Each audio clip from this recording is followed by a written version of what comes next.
preguntarse por qué están sacrificando una noche de viernes para hablar de la ausencia de Dios, pero no voy a comenzar con la psicología. Pero gracias por separar el tiempo. Tuvimos un día muy agradable los que pasamos juntos la hora del almuerzo y una conversación, y como quizás está implícito en las palabras de Iván, estar en CEPA siempre para mí, bueno, no es algo frecuente, pero estar acá en CEPA es como volver al nido de uno en cierta manera, porque tuve aquí 16 años muy felices. Claro, siempre con sus desafíos y sus retos y todo, pero muy, muy felices y muy formativos para uno. Entonces, es una experiencia muy amena volver y participar y ver rostros, como dice Iván, conocidos y desconocidos, y si me permiten decirlo, cambiados en algunos casos, porque los años inevitablemente ejercen su efecto sobre nosotros, y yo sé que eso es cierto para uno igual que para algunos de ustedes. Bueno, la ausencia de Dios en el libro de Ruth. Lo que vamos a hacer hoy no es escuchar un largo discurso monólogo mío, sino que conforme a lo que Iván y yo hemos negociado, te voy a poner a trabajar un poquito, y vamos a trabajar en dos diferentes sesiones.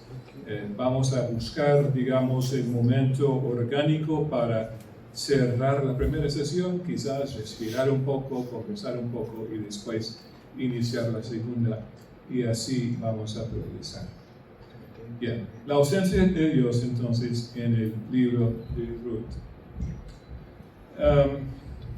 Algunos de ustedes con que tengo contacto más frecuente sabrán que hay menos de mí de lo que había. Es decir, este ha sido un año para mí de bajar considerablemente peso. Y eso es intencional, es bastante sano y probablemente me ha dado mucha vida nueva. Pero un problema que produce es que ahora mi anillo se me zafa fácilmente en muchas ocasiones. Y como el hombre obediente que soy, cuando voy 3 veces por semana al gimnasio y a jugar baloncesto con Felipe, mi entrenador físico, que tiene exactamente 40 años menos que uno, y jugamos baloncesto como dos locos. Él creció jugando fútbol, entonces está muy bien con el pie. Yo crecí jugando baloncesto, entonces estoy muy bien con las manos, y eso más o menos nivela la cancha, por decirlo así, y ferozmente peleamos. Y me toca primero recordar que es necesario quitar este anillo, porque si no, en pura cancha se me zafa. Hace unas muy pocas semanas, Karen y yo hicimos las vacaciones de costumbre que hacemos desde hace 4 años, yendo en carro desde nuestra casa, porque algunos saben, algunos no saben, vivimos en 2 países y vivimos en 2 universos y vivimos 2 realidades, 2 vidas muy distintas.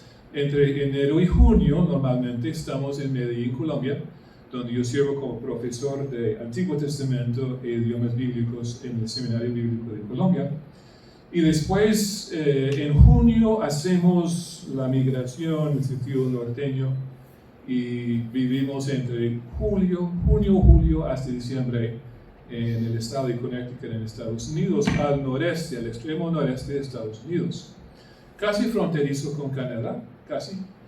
Y en junio hemos descubierto que un paréntesis en el año es muy bueno para nosotros, y lo que hacemos es que cogemos una semana o 2 semanas yendo en carro unas 6 horas, cruzando la frontera con Canadá y llegando a un lago tremendo lleno de peces que yo convierto en pescados, y que después que comemos con mucha satisfacción. Ha sido un evento anual en el año. Entonces, un sábado en la noche, hace 3 semanas, recientemente, íbamos por ahí. Ella estaba dormida en el momento, yo manejando el carro, y pasamos por el sector del viaje que es el más agradable, el más interesante para uno.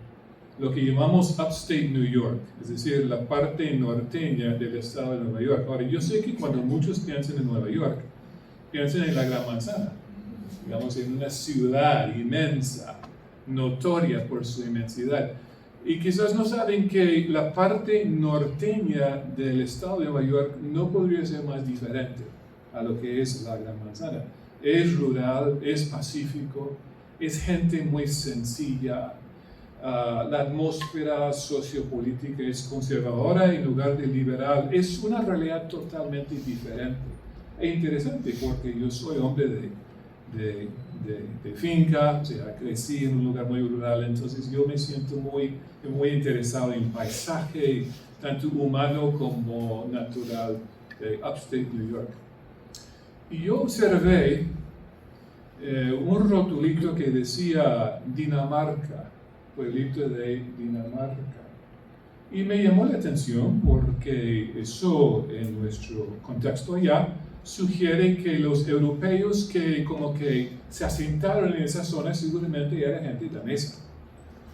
Normalmente por esas latitudes es gente holandesa, a veces gente inglesa, pero me llamó la atención ese rotulito que decía Dinamarca. Y después pasamos por una finca hermosa, hermosa. Y yo vi otro rótulo que decía Finca Familia Johnson. Y pues, conectando los puntos, yo pensé, ay, una familia seguramente de raíces danesas, Johnson. Y después un lugar, no sé cómo es que se llama en español, pero un lugar donde convierten árboles en leña. ¿Cómo se llama eso? Cerradero. Aserradero. Que decía algo como que Aserradero Johnson. Y después llegamos ya no tanto a un lugar de finca, sino a un pueblo un poquito más grande que se llama Cartago. No nuestro Cartago, para los que no sepan, ¿verdad? Sino Carthage, New York, Cartago, Nueva York. Y necesitamos comprar gasolina. Y había dos bombas. Una bomba con marca nacional y otra bomba que decía Bomba Familia Johnson. Entonces eso me interesó, entonces pues puede adivinar en cuál bomba entramos, ¿verdad? Para comprar gasolina. Y compré gasolina. Y después, para quitar un poco el olor de la gasolina en las manos, porque ahí no hay gente que lo hace, uno mismo lo hace, yo entré a lo que era como que un mini mercado, pero más mercado que mini, bastante grande, bastante amplio. Había un solo cliente ahí comprando algo y yo como que observé sin observar, por decirlo así, que la persona detrás del mostrador que le atendía era una mujer, digamos, no sé, de 40, 45 años quizás, con un acento foráneo, un acento extranjero. Yo asumía que era un acento asiático, quizás una mujer de raíces chinas o tailandesas o qué sé yo. Pasé por ahí a donde el baño de hombres, me lavé las manos y volví al carro. Le dije a esa señora, buenas noches, que la pases bien. Sí señor, lo mismo.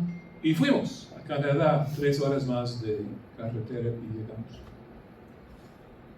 2 días después, en Canadá, comenzando el proceso de desconectarse uno y de relajarse uno, que para mí en las vacaciones lleva 3 o 4 días antes de que yo pueda realmente entrar en la tonalidad de una vacación.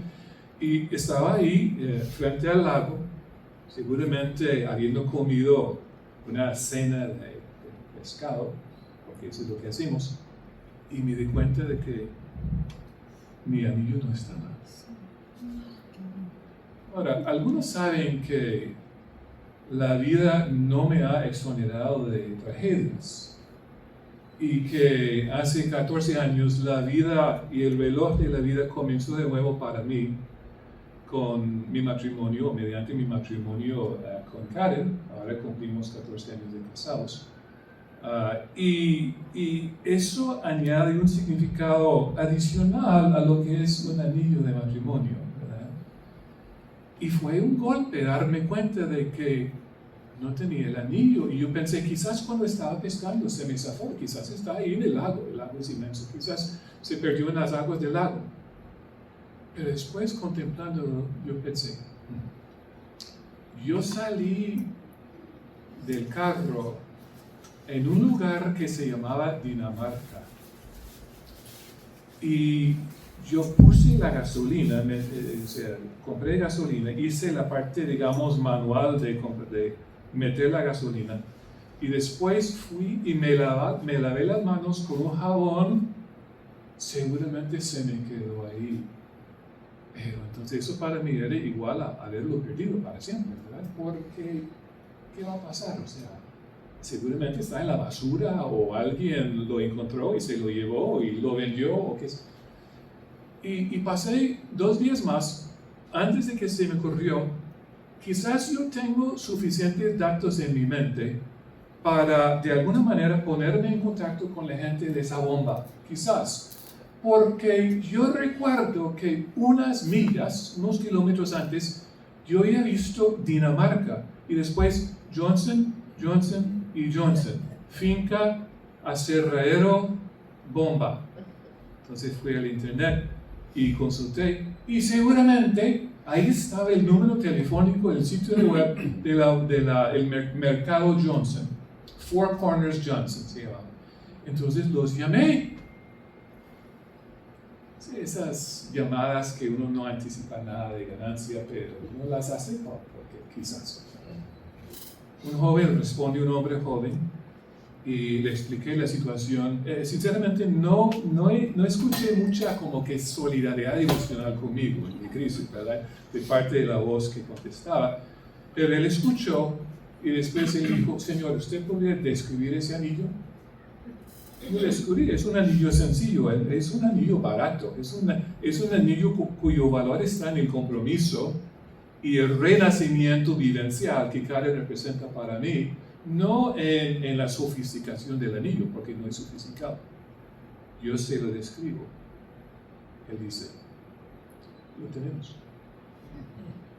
Dice que un cliente lo encontró ahí por los tanques, ahí por la bomba, y nos lo entregó. Aquí está. Y yo le dije, el problema es que nos quedan 10 días más o 11 días más de vacaciones. Yo no voy a poder pasar hasta no te preocupes, señor, pasa. Solo familia trabaja aquí, pasa. Entonces, después de esos 11 o 12 días más de vacaciones, volvíamos a casa. Tomamos la ruta que va por Cartago, porque ya sabía que no era Dinamarca, sino Cartago. Resultó que Dinamarca era el pueblito anterior, Cartago es donde la bomba. Compré gasolina nuevo, entré para hablar con las personas y ahí estaba esa señora del viernes con el acento foráneo. Pero resulta que era una mujer mexicana. Entonces ella y la jefa, muy joven, que estaba presente, escucharon mi cuento. Ellos no sabían de ningún anillo, pero se decían la una a la otra, ¿quién trabajaba esa noche? ¿Habrá sido Ernesto? Posiblemente. Y la jefa dice que yo voy a llamar a Ernesto. Mientras tanto, yo comienzo a hablar en español a la mexicana. Ella se sorprende. Y resulta que ella y yo tenemos una conversación de esas tan agradable que sucede cuando un gringo, muy gringo como este, sale hablando español para sorprender a la persona latina, ¿verdad? Y resulta que la conversación es suculenta porque ¿quién hubiera anticipado que? Y compartimos cosas de la vida, de su vida y todo eso, de ser extranjeros en lugares donde habitamos, etc. Y después viene la jefa muy joven con el anillo, dice, y lo tengo. ¿Por qué les cuento esto? No es que el tema era otro, porque él está hablando de su anillo matrimonial. Perdió el hilo, David ha perdido el anillo, el hilo de la conversación. ¿Será que la vejez que cambió su rostro es también la misma vejez que cambió su mente? Quizás. No. Les cuento esto porque les quiero hacer una pregunta. No necesariamente para que respondan en este instante, sino para que comencemos a reflexionar juntos. ¿Dios hizo eso? ¿Dios hizo eso? Yo no recuerdo haber orado. No sé si oré. Posiblemente no, posiblemente. ¿Eso fue algo que Dios hizo? ¿O esa gente tan decente hizo eso? ¿O será que no nos toca decidir quién lo hizo? Porque quizás cada uno hacía su parte. ¿Dios estuvo presente y activo en la recuperación de mi anillo? ¿O era algo más comunal, más humano, más social? ¿O será que no nos toca decidir porque así obra Dios por medio de gente decente, por medio de la decencia de la gente? Comencemos a reflexionar sobre eso. Antes de entrar en Ruth en sí, concretamente, yo quisiera ofrecerles dos axiomas, dos convicciones que yo confieso que traigo al texto del libro de Ruth. Porque cuando estamos interpretando las Escrituras, es importante distinguir, o mejor dicho, quizás identificar los conceptos que viajan con nosotros hacia el texto, los conceptos que nosotros traemos o llevamos al texto y los conceptos que emergen del texto. ¿Me va a entender? Yo confieso que yo traigo al texto de Ruth, del libro de Ruth, dos preconceptos. Ahora, yo pienso que el mismo libro de Ruth en su momento nutre y respalda mis preconceptos, mis axiomas, pero yo quiero confesar abiertamente que yo estoy consciente de traerlos al texto. ¿Cuáles son?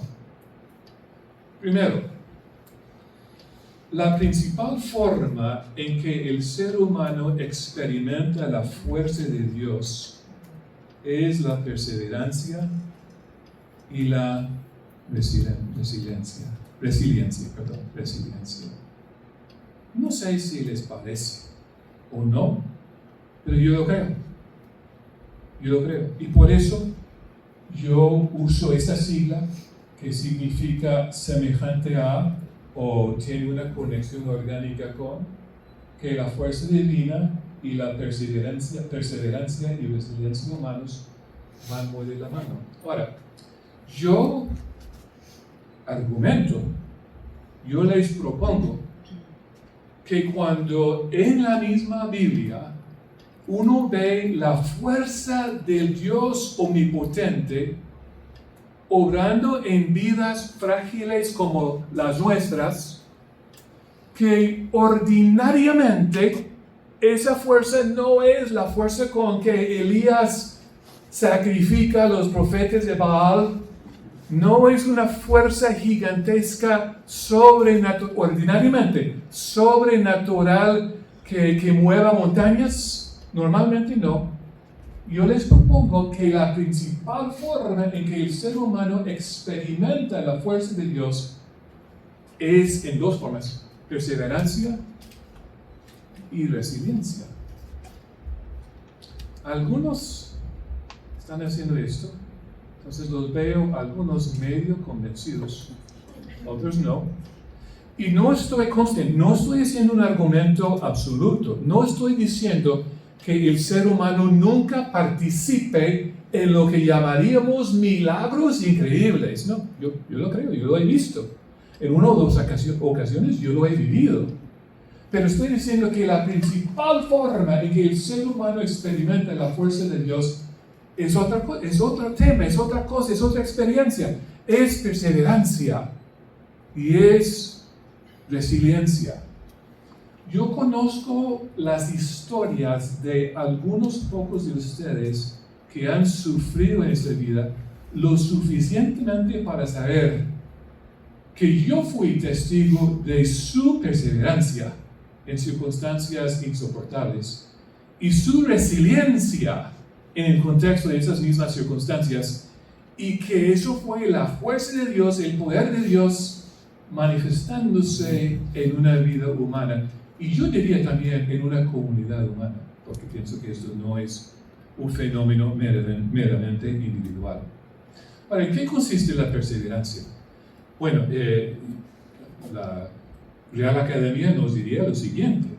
Primero, que es la acción y efecto de perseverar, pero eso no nos dice nada, eso es meramente convertir un sustantivo en el verbo que corresponde. Pero cuando hablamos de sinónimos, palabras sinónimas, comenzamos a entender con un poco más de claridad lo que en español significa perseverancia, constancia, tenacidad, empeño, firmeza, tesón, persistencia, pertinacia, palabra que ni siquiera conocía yo, e insistencia.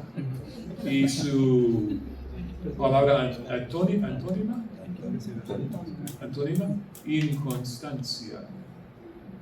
Lo que estoy proponiendo es que cuando yo veo esas cualidades en la vida de una Daisy, de un Horacio, lo que estamos viendo es la fuerza de Dios manifiesta en una vida humana y en una comunidad humana.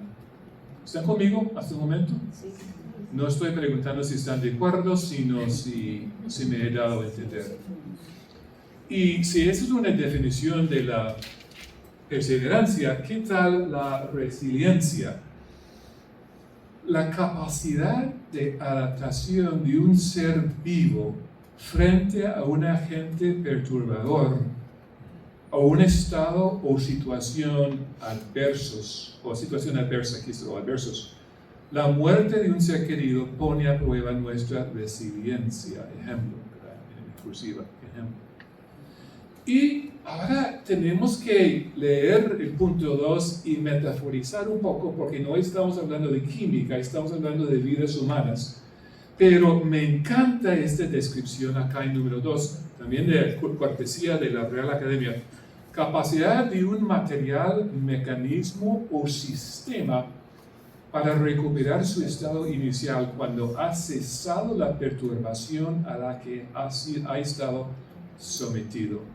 El acero es un material de gran resiliencia, capacidad de recuperarse, de comenzar de nuevo en una forma, en un estado vivo, un estado capaz de seguir, de tomar los próximos pasos.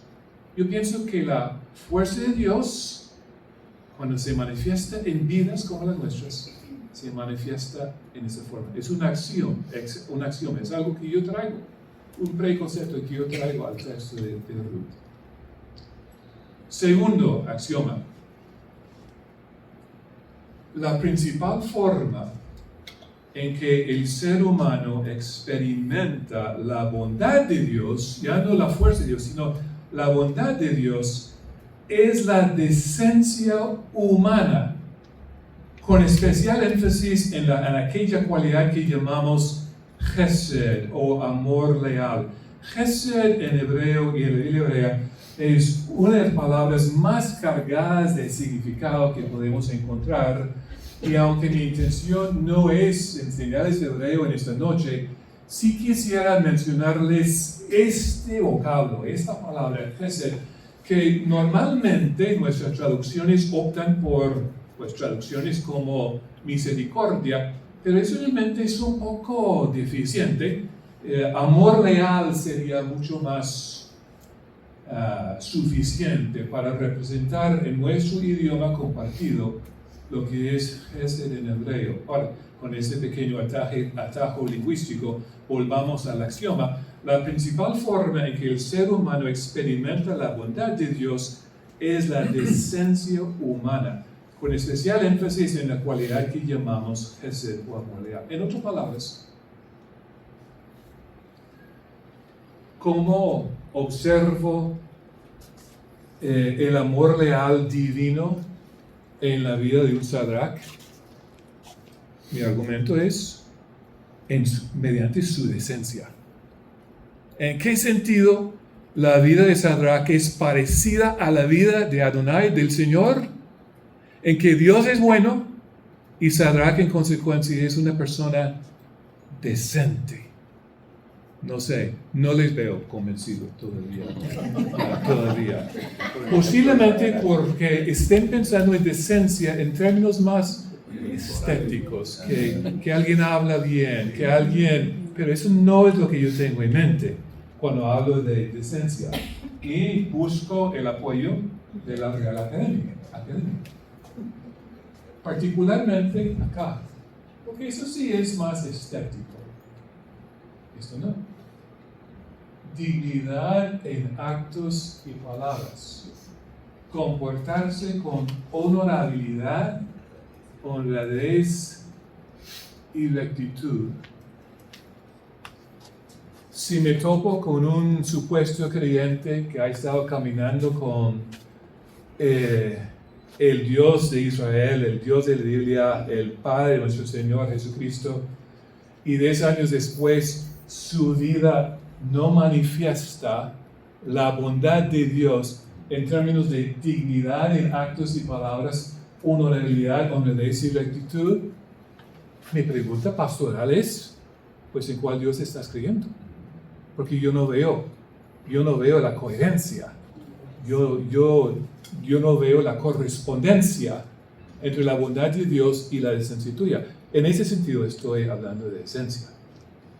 Ahora quizás cosecho unos pocos más convencidos con esa explicación. Esos son los axiomas, los preconceptos que traigo al libro de Ruth que no hemos tocado todavía. ¿Alguna pregunta hasta el momento? Algo que yo quizás puedo aclarar antes de que avancemos.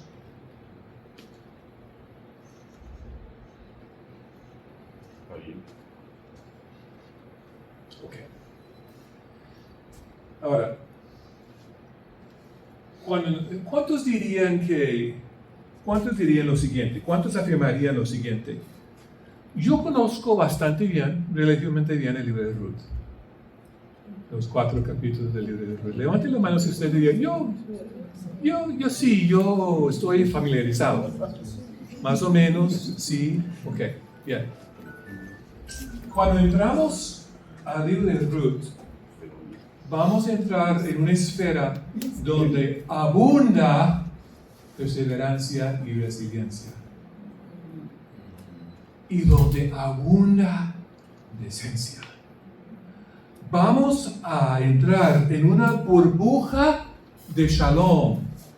Bueno, a veces hablamos de las burbujas en términos despectivos. Hablamos de la burbuja cristiana, la burbuja del seminario, para decir que esa gente es como que se desconectó del mundo, ya está en su propia burbuja. Pero yo estoy usando burbuja en el sentido de manera positiva. Una burbuja de shalom, un ambiente delimitado, una esfera donde la gente convive con esa decencia, a tal grado que una bendita moabita, sin hombre que la cubra, sin hombre que la proteja, de esa gente moabita que en la larga historia de ser vecinos, nosotros los israelitas con ellos, nos ha contaminado con su muy deficiente sexualidad en muchas ocasiones.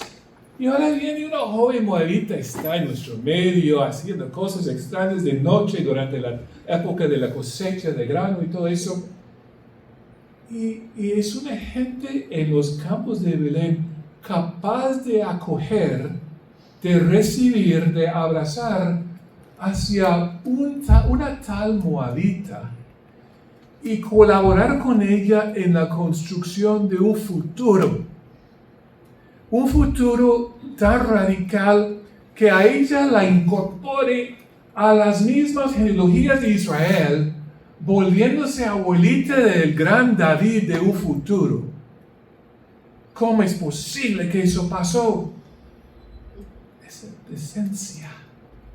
decencia humana que es reflejo, y más que reflejo, es manifestación de la bondad de Dios. Ahora, lo digo porque esta historia de Ruth ocurre en uno de los momentos, quizás el momento más salvaje, más sangriente de la historia de Israel, la época de los jueces, el periodo de los jueces. Es difícil hasta leer los jueces, o el libro de los jueces, por la salvaje injusticia y violencia de ese momento. El libro de Ruth, la burbuja que encapsula, si existe la palabra, esos campos alrededor de Belén, no se manifiesta en tiempos agradables, sino en los peores momentos de Israel. Entonces es una burbuja sorprendente, porque es una desconexión, una contradicción viva y encarnada con lo que está pasando en el alrededor. Recordemos eso cuando entramos al libro de Ruth en sí, porque nos ayuda a apreciar lo casi increíble que es este hermoso libro. Entonces, ¿dónde está Dios en el libro de Ruth? Volviendo al tema y buscando mi teléfono para ver cómo vamos con el reloj. Ok, ya son las 7. Entonces, aquí es donde les voy a poner a trabajar un poquito antes de que tomemos un receso. El libro de Ruth consiste en solamente 4 capítulos. Es un libro breve. Y el arte narrativa necesaria para escribir algo de semejante belleza en tan pocas palabras es sumamente admirable. El narrador del libro de Ruth, anónimo, no sabemos quién fue todo un genio artístico, narrativo, etc. Pero solo hay 4 capítulos. Entonces, vamos a decir que este grupo es el grupo capítulo 1, que este grupo es el grupo capítulo 2, 3 y 4, respectivamente. Y en breve, yo pienso que es cuestión de unos minutos.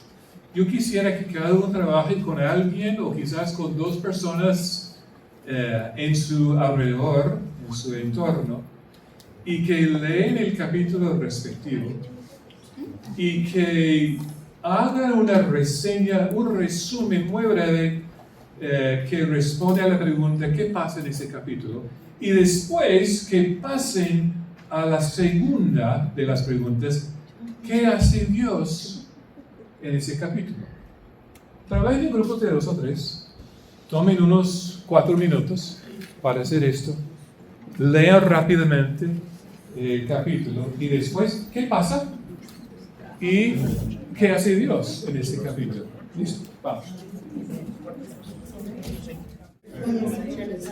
Ok, bien, compañeros, aunque no hayan terminado, en realidad terminaron. Ok, entonces, trabajando con mucha agilidad,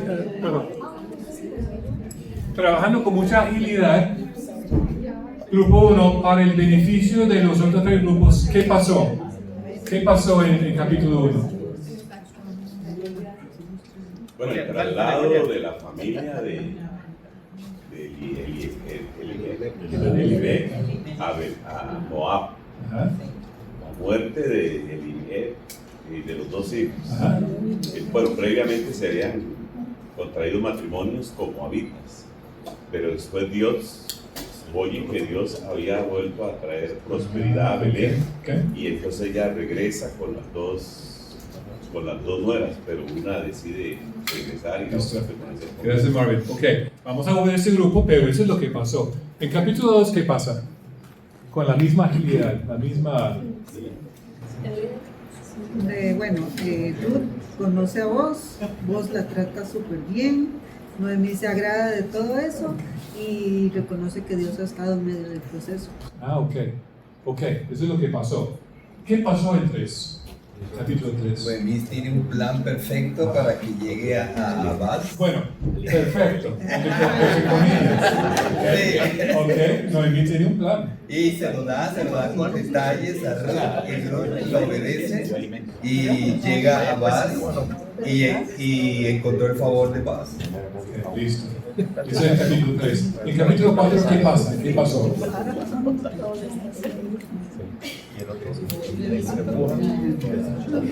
Vos redimió a Ruth, etcétera, etcétera. ¿Verdad? Ok, bien. Ok, grupo 1. ¿Qué hizo Dios?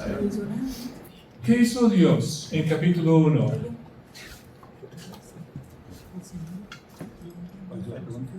¿Qué hizo Dios en capítulo 1?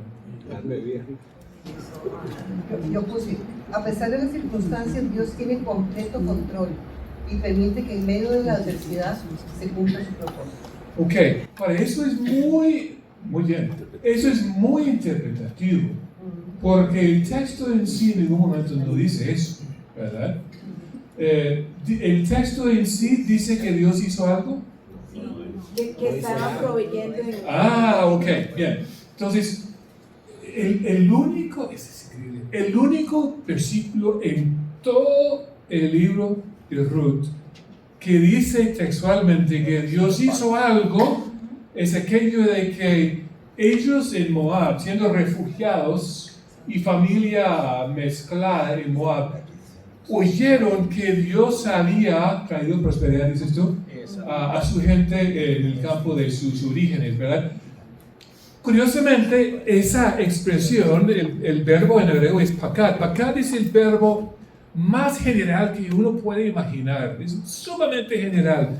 Entonces, cuando dice que ellos escucharon que Dios había visitado, que normalmente es lo que las traducciones tradicionales dicen, había visitado, eso es como, es decir, muy poco con respecto a la actividad concreta de Dios. Es como decir que gracias a Dios hubo comida, volvió a haber comida. Entonces, no es entonces Dios con sus manos hizo es algo muy general, es que gracias a Dios ahora de nuevo había comida. Okay, recordemos eso. ¿Qué hace Dios en capítulo 2? Esas caras de... Nada. Sí. Bueno, por casualidad, Ruth va a espigar al campo de Boaz, que era el pariente cercano. Por casualidad, ¿verdad? Por casualidad. El lector inteligente dice, no, algo está pasando acá, que es mágica. Pero el texto dice, por casualidad, ¿verdad? Qué sorpresa que las cosas sucedan a veces así. Ok, ¿qué hace Dios en capítulo 3? Sí, uno observa que eso sucede, eso sí. ¿El texto dice que textualmente que Dios hizo algo? No lo dice. Ahora, una vez más, el lector inteligente sabe que aquí la mano de Dios está muy... Pero el texto no dice, entonces Dios hizo eso, ¿verdad? Capítulo 4.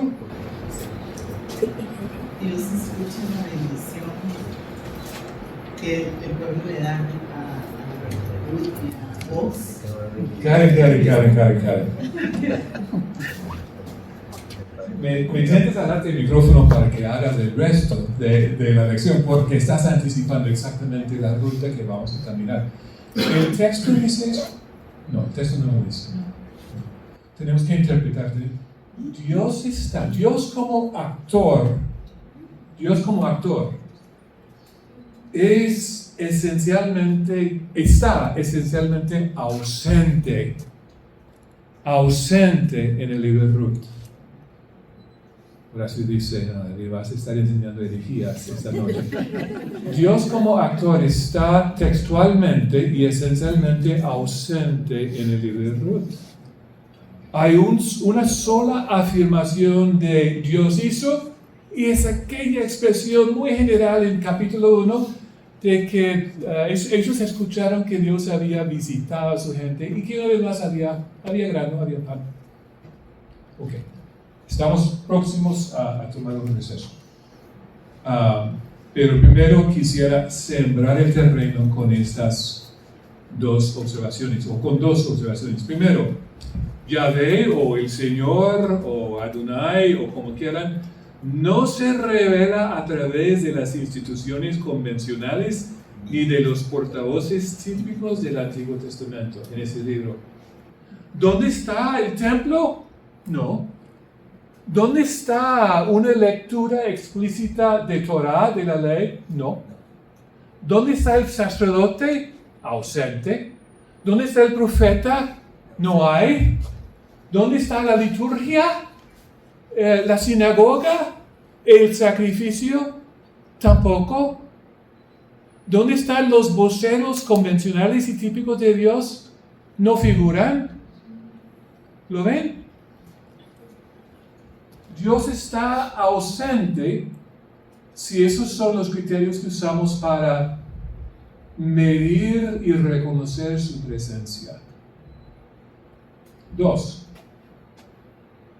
Yahvé no se revela en las perturbaciones del orden creado, por el contrario parece actuar de forma providencial en consonancia con la creación y el orden social en lugar de en contra de ellos. No hay milagro, no hay interrupción de las normas cotidianas de la vida humana. Si Dios está presente, Él está obrando a través de lo normal, no en contra de ello. Anticipando, ¿dónde lo buscamos nosotros?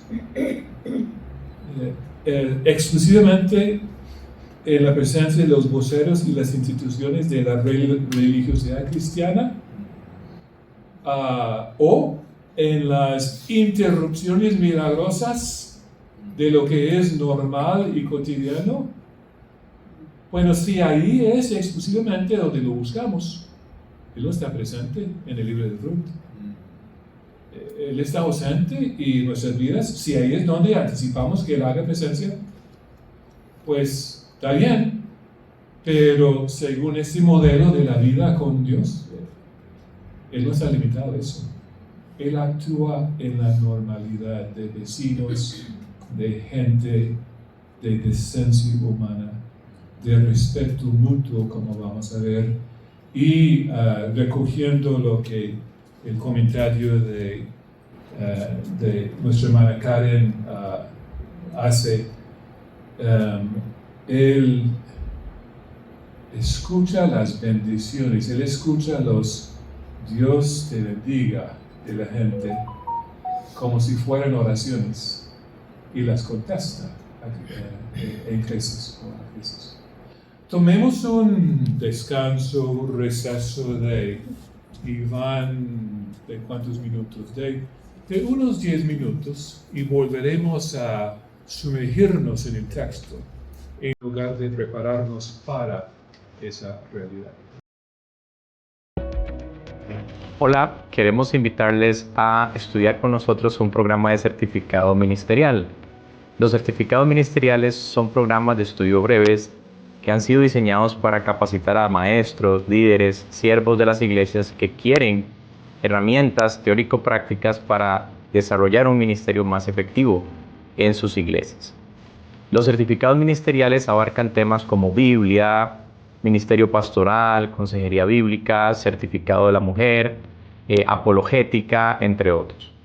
La modalidad de las clases es por Zoom, entonces usted puede conectarse, participar de una clase con la opción también de ver esa grabación a lo largo de la semana.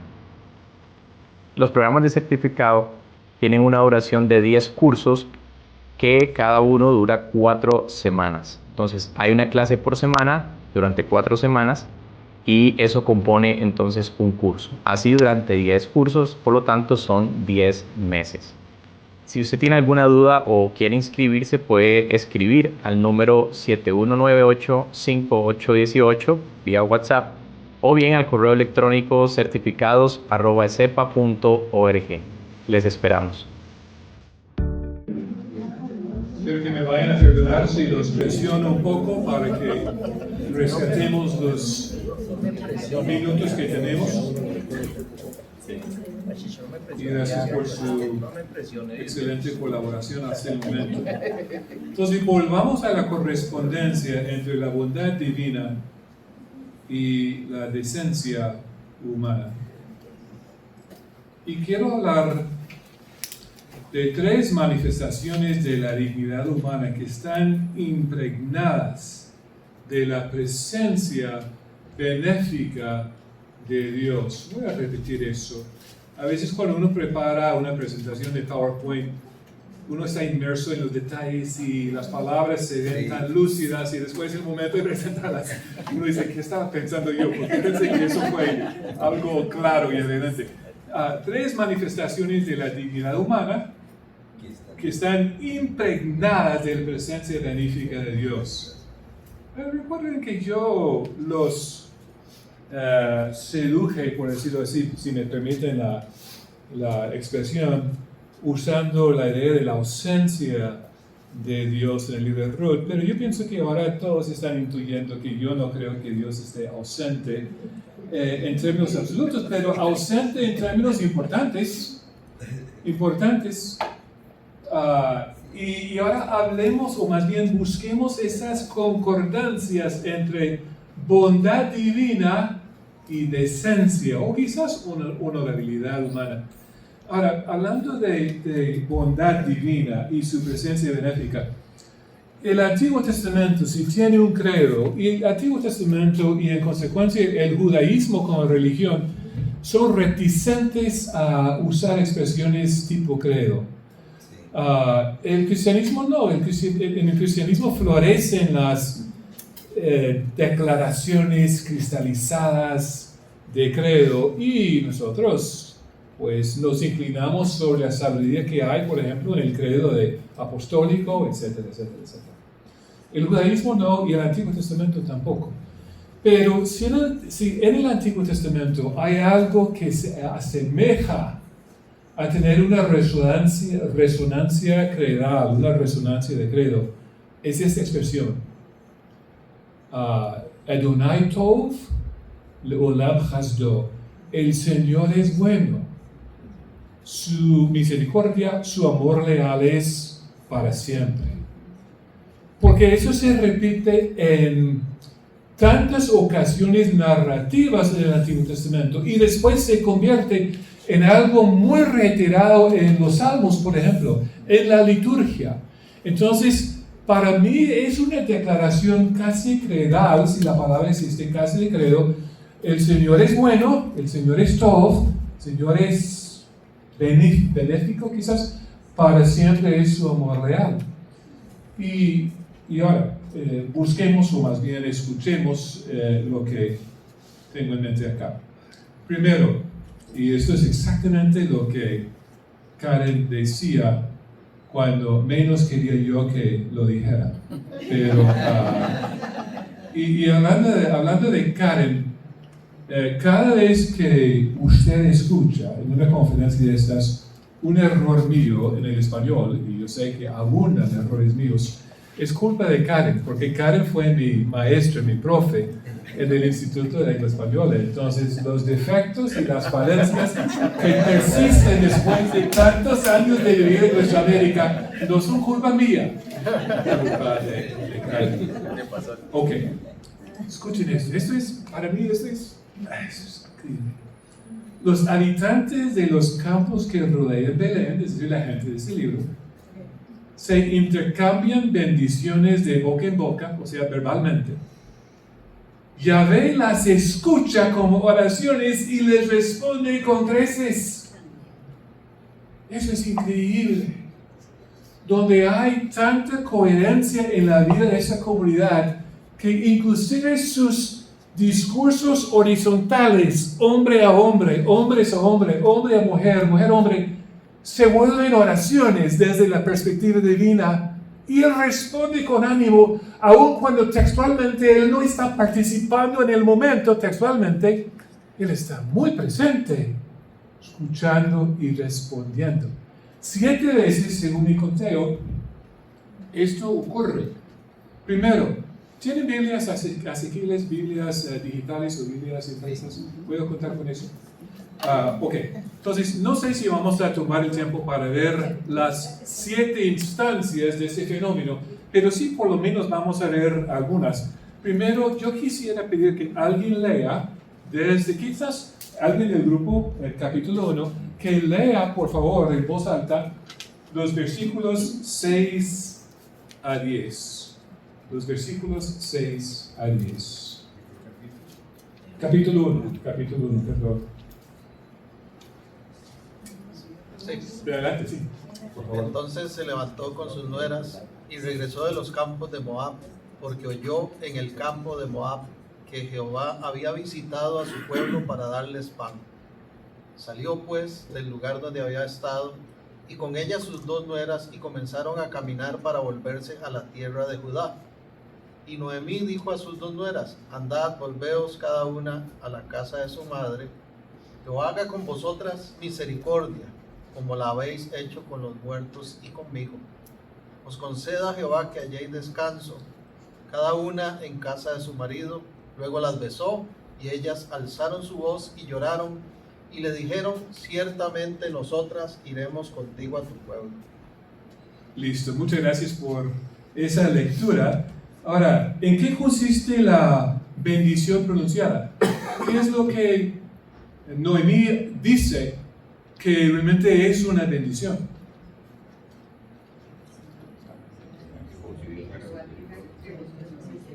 Ok, ¿y qué más? Muy bien, ¿y qué más? Ah, bien, ok. ¿Hay algo más?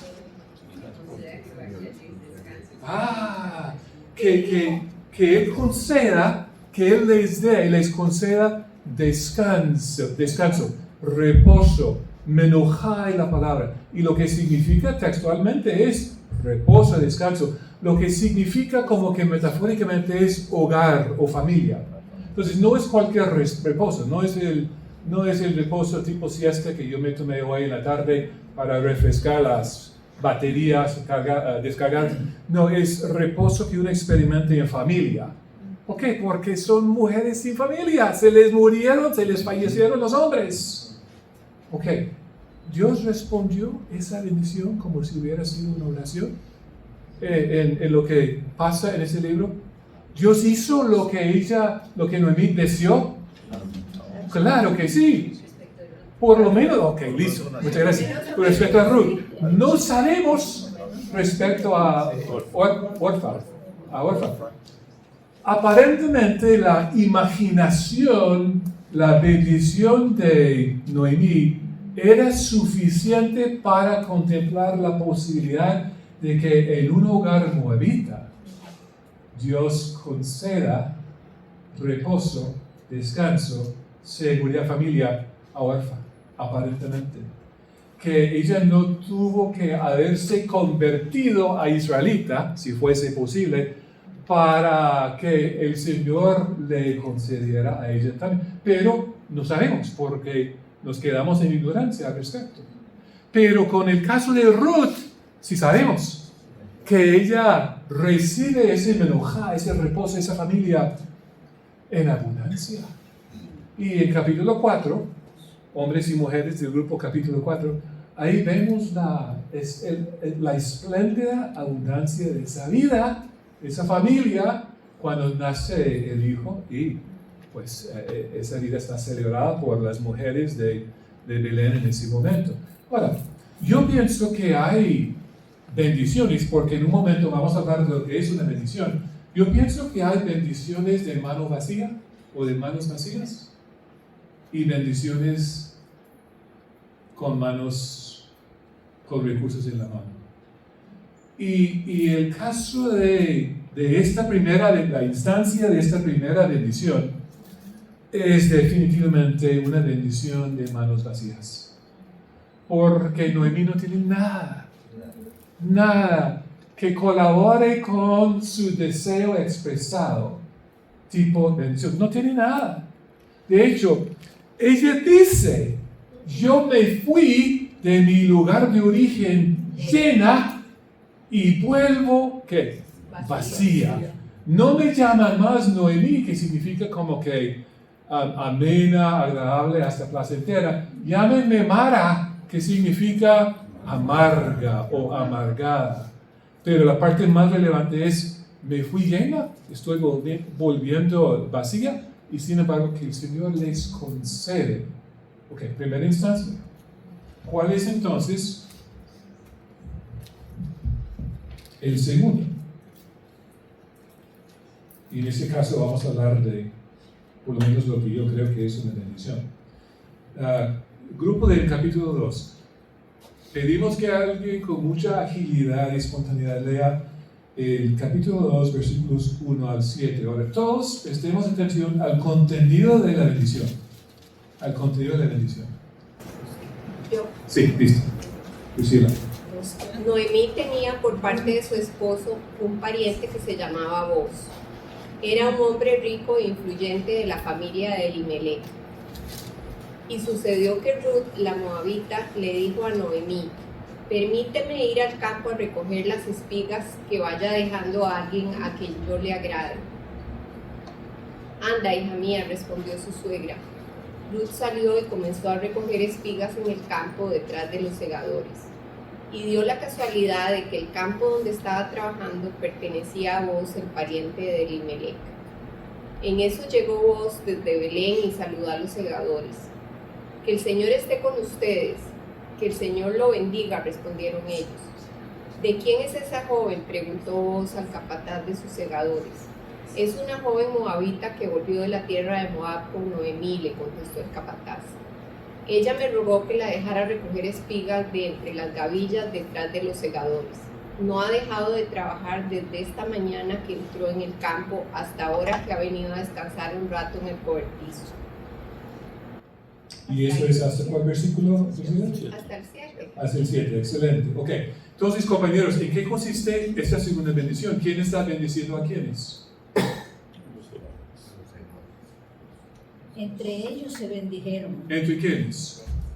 Entre los segadores. Correcto, correcto. Vos es quien toma la iniciativa y ellos responden en turno con casi las mismas palabras, ¿verdad? Interesantemente deseando la presencia del Señor con vos, ¿verdad?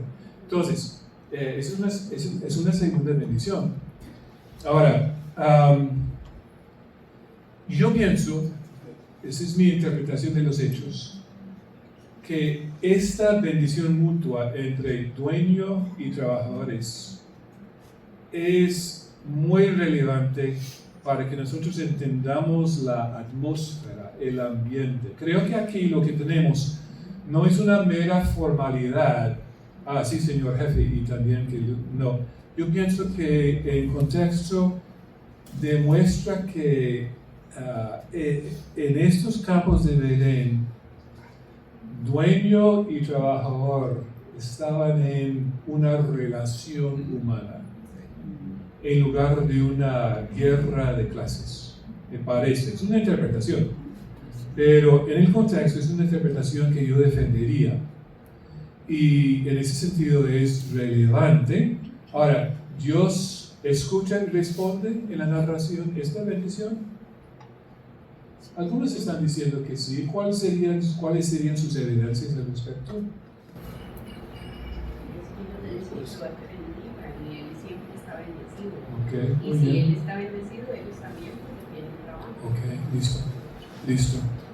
Ahora, entonces, un detalle exegético, ya que estamos viendo la presencia de estos obreros, estos cosechadores, estos trabajadores, estos segadores, y después quisiera ofrecerles una definición de lo que es bendecido. Y creo que la segunda cosa es importante porque nosotros, evangélicos de América Latina, o en caso adoptivo mío, en caso original para la mayoría de ustedes, en países en América Latina, nosotros usamos el vocabulario de bendición. El Señor te bendiga. Dios le bendiga, ¿verdad? Entonces es importante que observemos una pausa para contemplar por lo menos qué es eso, qué estoy diciendo, ¿verdad? ¿Es una mera jerga o hay algo más profundo en esa realidad que es parte de nuestra dinámica evangélica. Y en la parte de Colombia, donde yo vivo, en Medellín y en Antioquia, el departamento, es un lugar muy, muy católico. Todavía sigue siendo muy católico y muy tradicionalmente católico.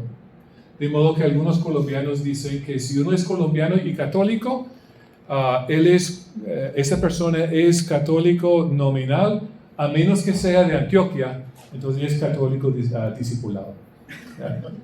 Y el taxista le dice al gringo pasajero, Señor te bendiga. Es muy normal. Algunos piensan que no, que ese lenguaje debe ser nuestro. A mí me encanta la decencia de esa. Muchas gracias, Señor. El Señor te pague, el Señor te recompense, lo que sea. Me gusta. Pero, entonces, volvamos al detalle exegético, porque ahora tenemos ese grupo de jóvenes segadores. Se supone que son segadores. Yo hablé de una burbuja de Shalom en los campos de Belén, y yo defendería esa expresión y esa interpretación de los hechos. Pero no una burbuja utópica. Hay una diferencia. ¿Y por qué lo digo? Porque en un momento, no vamos a leer ese texto a menos que aparezca en algo que leemos por accidente, pero en un momento Booz va a decir a esta moabita, esta joven, quédate con mi gente en este campo acá, no vayas para allá.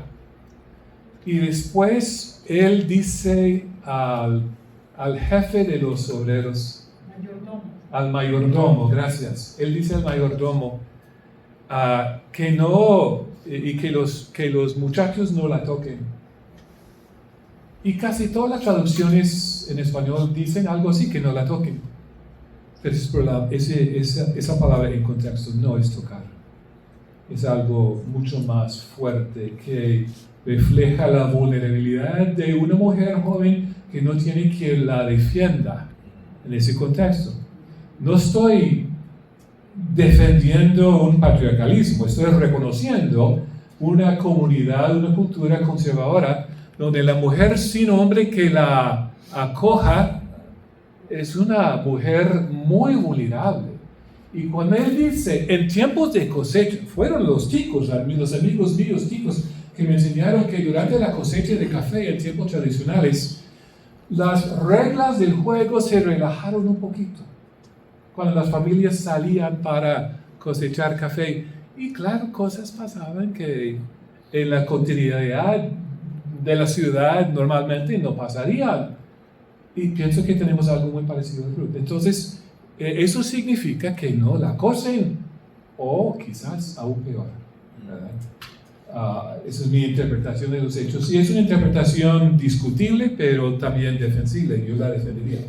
Ahora, hablemos de lo que es bendecir, porque quizás el tiempo nos da para ver un caso más de las 7 bendiciones horizontales acá, que Dios desde su verticalidad atiende y responde y cumple. ¿Qué es bendecir? ¿Qué hacemos cuando bendecimos al otro? Algunos de ustedes, yo lo sé, porque los conozco a base de mis años acá. Cuando nos despedimos hoy, esta noche, me van a decir, Señor te bendiga. A lo mejor yo le voy a decir, Señor, esté contigo, el Señor te bendiga. ¿Qué es eso? ¿Qué es eso? Yo pienso, después de ciertos años de reflejar sobre esto, que bendecir significa que en la presencia del soberano y viendo al otro en los ojos, deseamos lo mejor de lo mejor para esa persona. E implícitamente nos ofrecemos para colaborar con lo que estamos deseando, aunque no siempre podemos. Noemí no pudo, tenía las manos vacías, pero en la presencia del soberano y viendo al prójimo en los ojos, articulamos la realidad de que deseamos lo mejor para esa persona y nos ofrecemos para colaborar en el cumplimiento de ese deseo, si es posible, si no lo dejamos en manos de Dios. Eso para mí es lo que es bendecido. Entonces,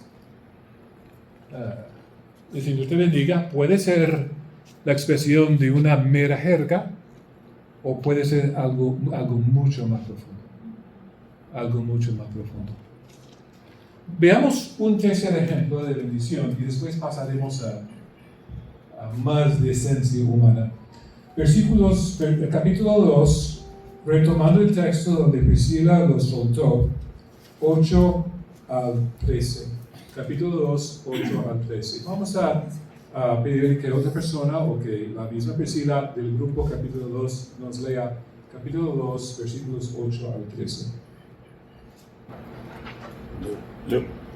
Está bien, sí, gracias. Entonces Booz dijo a Ruth: oye, hija mía, no vayas a espigar a otro campo, tampoco pases de aquí, sino quédate con mis criadas. Fíjate en el campo, donde ellas ciegan, y síguelas, pues he ordenado a los siervos que no te molesten. Cuando tengas sed, ve a las vasijas y bebe del agua que sacan los siervos. Ella bajó su rostro, se postró en tierra y le dijo: ¿por qué he hallado gracia entre sus ojos para que se fije en mí, siendo yo extranjera? Vos le respondió: todo lo que has hecho por tu suegra después de la muerte de tu esposo me ha sido informado en detalle. Y como dejaste a tu padre, a tu madre y a tu tierra natal, y viniste a un pueblo que antes no conocías, que el Señor recompense tu obra y que tu pago sea completo de parte del Señor, Dios de Israel, bajo cuyas alas has venido a refugiarte. Entonces ella dijo: Señor mío, he hallado gracia ante sus ojos, porque me ha consolado y en verdad ha hablado con bondad a su sierva, aunque yo no soy ni como una de sus criadas. Muchas gracias, Horacio. ¿En qué consiste esta bendición? Cada una es muy rica a su manera. La segunda es diferente a la primera, la tercera es aún más diferente. ¿En qué consiste esta bendición? ¿Qué es lo que escuchamos? Provisión. Provisión. ¿En qué sentido? Alimento. Okay. Consuelo también. Consuelo, interesante. ¿Por qué dices consuelo? Sí, porque dice que el Señor le conceda el consuelo, imagino, por toda la experiencia que ha vivido, su viudez, ¿listo? Que vivía solo con su suegra. Muchas gracias. ¿Algo más? Un ambiente de Protección. Protección. De hecho, Booz interpreta la migración, si podemos usar esa palabra contemporánea, la migración de esta Ruth, de esta mujerita, a un lugar a un lugar foráneo, a un lugar extraño, a un lugar nuevo. Él describe eso como ella buscando refugio bajo las alas de Adonai. Él interpreta su migración en términos teológicos y desea para ella la cobertura que ella busca, que ella añora. ¿No es cierto? Ahora, la misma pregunta que antes. El Señor escucha esa bendición horizontal desde su verticalidad y responde. ¿En qué sentido? Vos cuando la bendices se ofrece a ser parte de esa bendición. ¿Perdón, Horacio? Vos cuando la bendices se está ofreciendo a ser parte de la bendición y esto se cumple. Sí, él encarna. Él encarna. Como vamos a ver, él encarna. Tenía intereses. Tiene intereses, ok. ¿Alguien más? No, era eso, que esta no es bendición con manos vacías como la de... Ah, ok, listo, muy bien. Ok, bueno, entonces yo pienso que quizás el tiempo nos dio para ver 3 de las 7 bendiciones y para entender la dinámica horizontal y vertical respectivamente. De entender también lo que es bendecir y la forma en que el ser humano participa en eso y la forma en que el Señor extratextualmente o contextualmente está muy, muy presente. Aunque no en el sentido de que entonces Dios hizo, entonces Dios, etc. ¿Vamos bien con esa idea? Ok. Entonces, pasemos a una segunda manera en que, Vamos a saltar esta diapositiva. Sí. Ok. La dignidad de voz que le permite a Ruth, perdón, Ruth no tiene H. No lo voy a cambiar en el momento porque lo que va a pasar es precisamente lo que pasó. Me voy a perder. Que le permite a Ruth mantener reputación y futuro en medio de una tensión sexual electrizante. Ok. Somos adultos acá, entonces podemos hablar decentemente de cosas que son muy sensibles en el texto. Y yo pienso que una segunda manera en que la bondad de Dios se manifiesta en la experiencia humana es la manera en que Booz responde ante la presencia de esta joven de noche, a solas, en el campo, acostados. Yo sé que hay múltiples interpretaciones que inventan ritos de matrimonio, de noviazgo, supuestamente judíos, que le dan una nota muy piadosa a lo que Ruth está haciendo ahí. No existen, son puros inventos. Y nos toca entender lo que está pasando, lo que pasó y lo que no pasó. Lo que pasó y lo que no pasó. Ok, entonces, la mejor palabra que yo y mis estudiantes en Colombia hemos podido usar o emplear para el plan de de Noemí, acogido por Ruth, es ofrecimiento. Es un ofrecimiento. No es un acoso, pero sí es un ofrecimiento. Ahora, tengamos un poquito de piedad de estas dos mujeres. Son mujeres sobrevivientes, o sobrevivientes o vientas, sobrevivientes. Son mujeres sobrevivientes. Son mujeres de esas que en Colombia diríamos que Noemí es una mujer muy avispada. Saben sobrevivir. No están para que critiquemos su moralidad. No figuran para eso. Esa no es la idea. Por lo menos, esa no es la idea. No figuran acá en Ruth como modelos de una adolescencia cristiana. No es una historia real de personas que perdieron todo y en el mundo que vivieron, eran totalmente indefensas, vulnerables y muchas cosas más. Y sabían sobrevivir en esas circunstancias. Entonces, si vamos a tener criterios, y posiblemente podemos dejar, o más bien no pasar al nivel de tener criterios sobre su comportamiento, pero si se nos exige tener criterios, debemos admirarlas primero, y después quizás evaluar su conducta. Pero primero admirarlas, son sobrevivientes. Y Noemí es aquella mujer avispada que entiende los hombres, que entiende las dinámicas de su gente, las dinámicas de la cosecha. Y ella inventa un plan que consiste en un ofrecimiento. Yo estoy totalmente convencido de eso. Perfumate. Ponte tu vestido. No ese saco que te pones para trabajar y sudar bajo el sol todo el día. No, pon tu vestido, ¿verdad?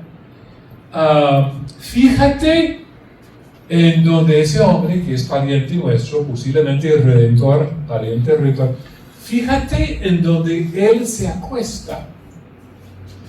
Y cuando es de noche y nadie está prestando atención, vete donde él y acuéstate a su lado y él te dirá lo que debes hacer. Y me van a decir que eso no es un ofrecimiento, eso es un rito de noviazgo que... No. Por favor. Acoso el día de hoy. Hoy sería acoso, yo diría que no lo es, pero hoy lo sería. Ahora, si no es acoso, ¿qué es? Bueno, seducción es seducción es un intento de seducir. Ahora, con fines admirables, para consolar una familia, pero... David, pero según la cultura, ¿cómo era ese según la cultura, sí, dependiendo de cómo él responde, ella perdió su futuro porque es una prostituta, otra morita, con apetito sexual desenfrenado. Todo está en juego acá. Por eso, espérate que la gente se duerma. Sí. Espérate a que él haya comido y bebido. No porque su costumbre durante la cosecha, su costumbre nocturna no es una pachanga, él no está ebrio, él tomó su vino y hay una gran diferencia. Y espérate a que haya tomado su vino y que se haya acostado en ese momento, así, mientras la gente no esté prestando atención. Tiene que ser clandestino. Eso es parte de lo que tenemos que tomar en cuenta, porque si fuera un rito, no, que celebremos, que convoques a la gente y que vayas y que te cuentes, no, espérate que la gente no esté, y va clandestinamente. Y entonces desde la verticalidad de Dios y este plan, ¿cómo?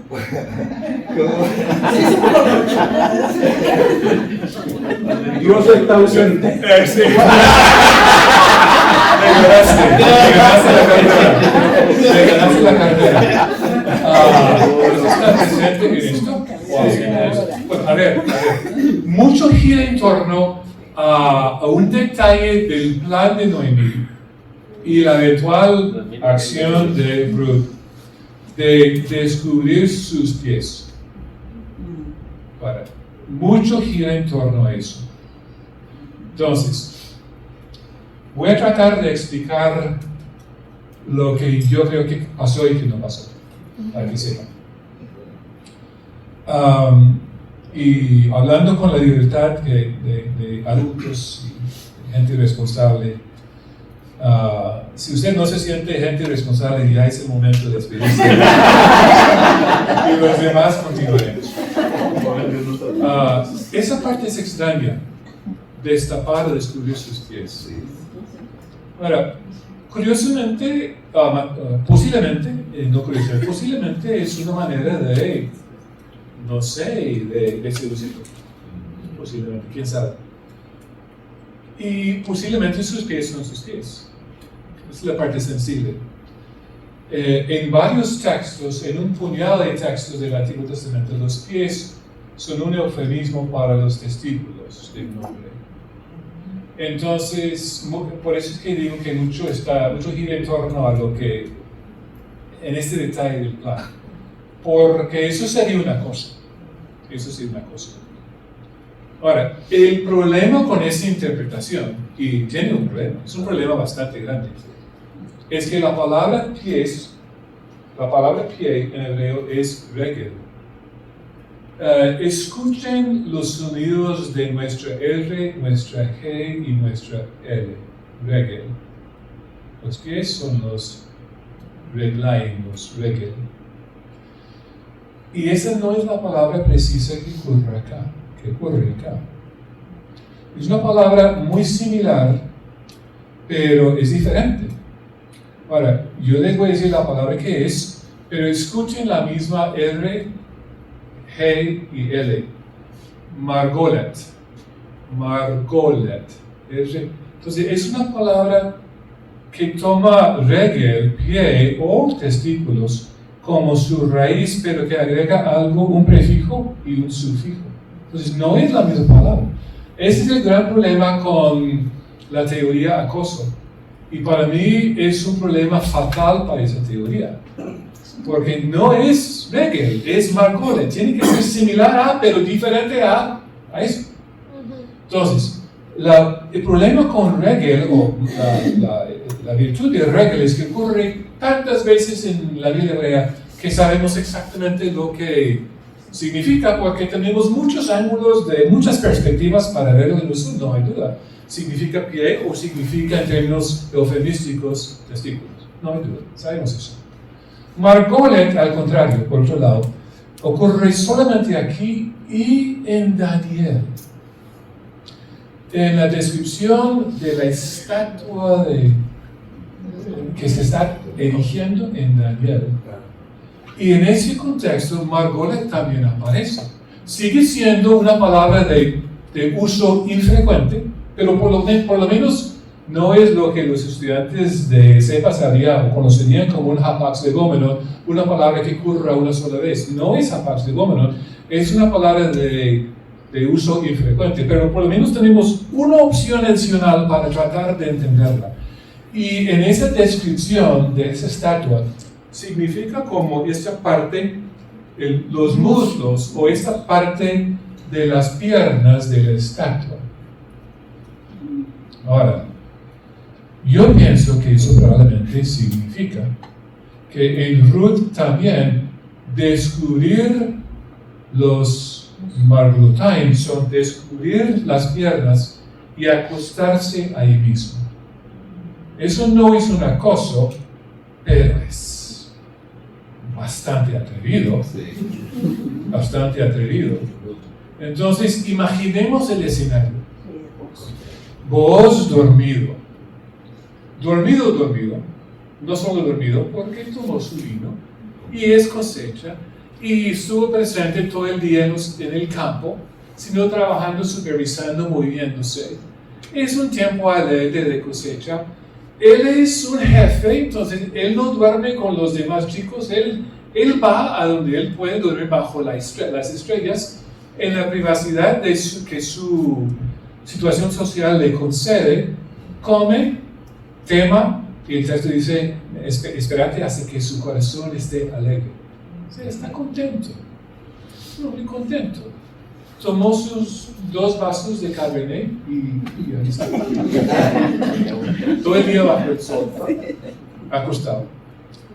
Viene esta joven, Morita. Él ya ha articulado su respeto, su admiración de ella.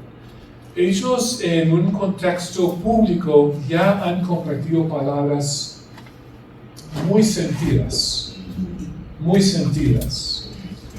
Y ella viene clandestinamente, no sé qué tenía por encima de su cuerpo acostado, pero siendo cobija o siendo pantalón o siendo algún tipo de vestimenta, ella corre o pasa esa cosa y se acuesta al lado de su pierna. No es un asalto sexual, pero es un claro ofrecimiento. Yo trato de, como hombre, yo trato de imaginar la situación. Y dice que en cierta hora de la noche, él, ¿qué es esto? Él hizo un giro, pero hay una palabra para eso en español que no recuerdo. Él hizo esto. Se volteó. Él se volteó. En ese momento se da cuenta de que alguien está ahí. Y dice, ¿quién eres tú? ¿Verdad? Uno se imagina su sorpresa. Y ella dice, básicamente, ella articula el plan de su suegra, gracias. Y en ese momento, vos tiene todo lo que un hombre puede desear. Soledad, compañía, libertad, rango social, permiso, hasta invitación. ¿Y qué hace? La bendice. ¿Perdón? La bendice. La bendice y le dice, no, tranquila chica, tranquila mi tía, dice mi hija. Ahora, con solo eso, ya él cerró la puerta a mi hija y después, no. Le dice a mi hija, espérate aquí, yo entiendo. espérate que hasta la mañana. Y cuando la noche está cediendo su dominio y los primeros rayos de luz estén apareciendo, pero antes de que una persona pueda distinguir a su compañero, digamos, cuando todavía está básicamente oscuro, pero hay suficiente luz para que te orientes, vete de aquí. Y vamos a manejar este asunto con honradez. En ese momento, ya ella no se vuelve prostituta moabita. No se reduce a la caricatura de las mujeres moabitas. Ella es un ser humano que está en camino de descubrir esa cobertura que su suegra deseaba para ella. Y él habla y actúa con una decencia divina, pero encarnada en carne masculina humana. Y después él dice, y llévate esto a la casa, ¿verdad? Para que tengan que comer. Y nosotros a la luz del día vamos a poner todo esto en orden.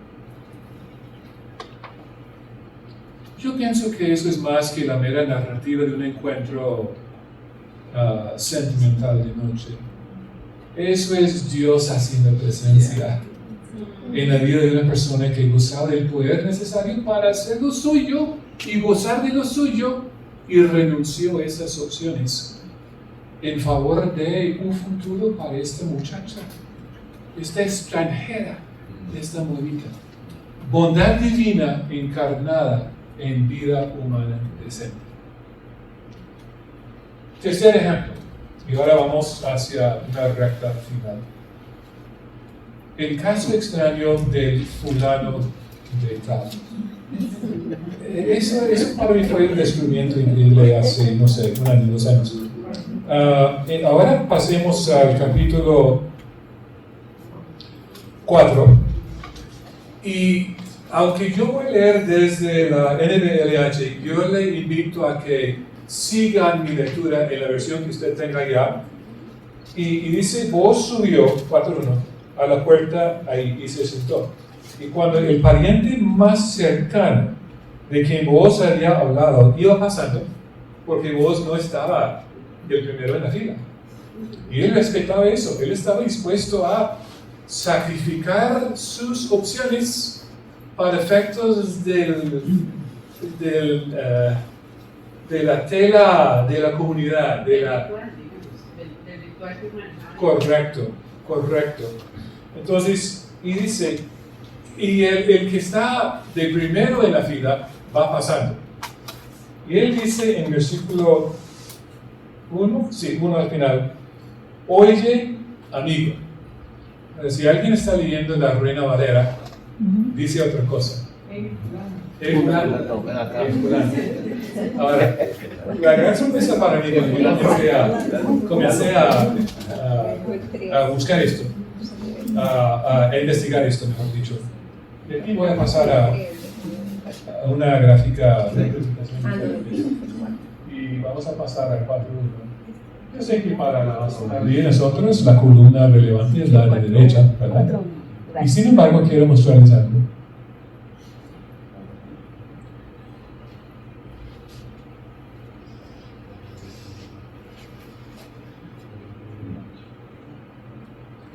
Aquí estamos.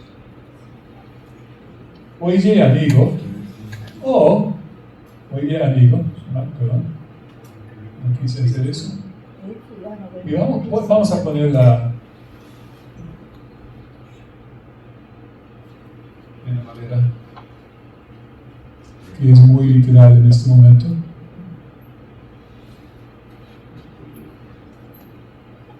Ahí está el fulano. ¿Lo ven ahí? El fulano. Y el hebreo que genera el fulano es Pedón y Armoni, esa expresión acá. Pueden ver, aún si nunca han estudiado hebreo, que aquí hay una palabra, aquí hay otra palabra, es una expresión de 2 palabras. Y si yo digo Pedoni, no sé si sus ojos o si sus oídos están sincronizados para escuchar las consonantes de fulano. Fulano en español, perdoni en hebreo, es la misma palabra.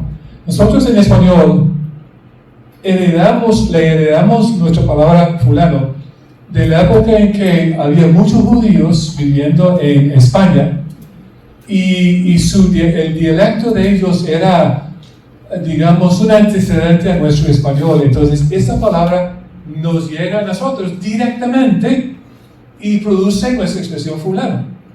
Y perdoni sería la segunda parte, almoni, la segunda parte sería como lo que genera de tal, fulano de tal. Ahora, es un mero detalle, excepto que no es un mero detalle, es otra cosa. Si usted indaga en los comentarios técnicos, los comentarios muy serios sobre el libro de Ruth, todos los comentaristas que atienden esta expresión, que explican esta tensión, van a decir lo siguiente: en la Biblia, en una narrativa bíblica, cuando no se le concede a uno de los personajes un nombre propio, es una seña, es una muestra de irrespeto por él. Es una manifestación de desdén para él. Porque si no, nombramos de gente. Si decimos aquel hombre, es porque es aquel hombre. Si decimos Roberto Santiago, eso es respetarlo con un nombre apellido. ¿Me sigue la lógica? Y acá no se le concede a este potencial redentor pariente un nombre. Y todos los comentaristas van a decir que eso es porque él no cumple con su obligación, y el narrador de esta manera está pues como que rebajando su valor por no concederle un nombre propio. Tiene cierta lógica, excepto que ese narrador respeta a cada persona que menciona. Ese narrador es divinamente generoso con sus protagonistas. Este narrador no es una persona que emplea críticas baratas o críticas superficiales contra nadie. Yo pienso, estoy casi seguro de que sea el hecho de que acá, el hecho de que le dice fulano de tal en lugar de que Roberto Sánchez, parece algo, no es porque no lo respete, es el contrario. Él sabe que para una eternidad futura habrá gente que lee este libro. Y él no quiere someter a este hombre al desdén nuestro para todo ese tiempo. Aunque no cumplió su obligación, es un ser humano. Respeto a la dignidad. Respeta la dignidad de ese ser humano que no cumplió, pero muchos no cumplimos en los momentos críticos de nuestra vida. ¿Por qué desecharlo? ¿Por qué someterlo a una eterna crítica? Por eso, no, usemos una expresión que no lo identifica, fulano de tal. Eso es decencia humana. Esa es bondad divina manifiesta en la vida de un narrador o de un voz que en ese momento no se permite echar enemigos del futuro de nadie, aun los que no cumplen con su función. Tres maneras entonces en que la decencia humana manifiesta la bondad divina. Pasemos entonces a preguntas finales. ¿Es posible que parte de nuestra incapacidad para percibir la presencia de Dios se deba a que buscamos en lugares equivocados? Donde el sacerdote, donde el pastor, donde el profeta, donde la liturgia, donde la Biblia exclusivamente. En lugar de ver su presencia en la normalidad de la gente, yo no estoy seguro que pueda decirlo sin lágrimas en la pasión del momento. Pero yo tengo mi amigo. signo de una resucitación de los muertos que yo viví en carne y hueso al lado de mi esposa Karen hace 14 años. ¿Por qué? Porque una persona anónima, yo nunca voy a conocer a esa persona, comprando gasolina para su carro, se supone que vio mi anillo ahí a la par de la bomba. ¿Y qué es lo que hizo? Se tomó la molestia de entrar al mercado, hablar con Ernesto y decirle: yo no quiero decir de quién es este anillo, pero le encontré ahí por las bombas. ¿Lo podrían guardar? Quizás aparezca el dueño buscándolo. Yo no sé si esas personas fueron creyentes, pero manifestaron la bondad de Dios. Claro que sí. ¿Dios estuvo presente en eso?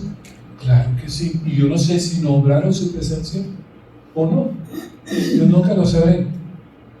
Pero si yo fuera una persona, y quizás lo he sido, que asumía que la presencia de Dios se redujera o se reduce solo a momentos espirituales, yo no estaría próximo a las lágrimas en este momento, agradecido con Dios por su providencia, que fluyó en ese momento a través de varios personajes cuyos nombres desconozco y nunca conoceré. Pregunta. Sí, otra pregunta, tipo para finalizar. ¿Es posible que la perseverancia, la resiliencia y la decencia humanas sean signos de la presencia de Yahvé entre nosotros?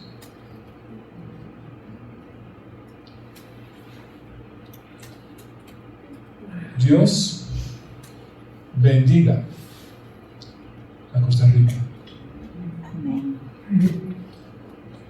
Poniéndome en presencia del soberano, viéndoles a mis amigos entrañables costarricenses en los ojos y deseando lo mejor de lo mejor para ustedes, y si fuera posible ofreciéndome para participar en esa bondad. Dios bendiga a Costa Rica. Iván, Dios bendiga a ese man.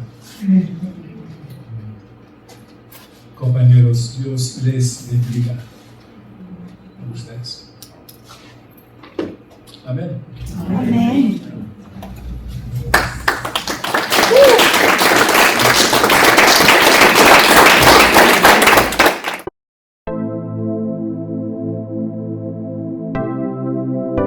Seminario ESEPA, formando siervos conforme al corazón de Dios.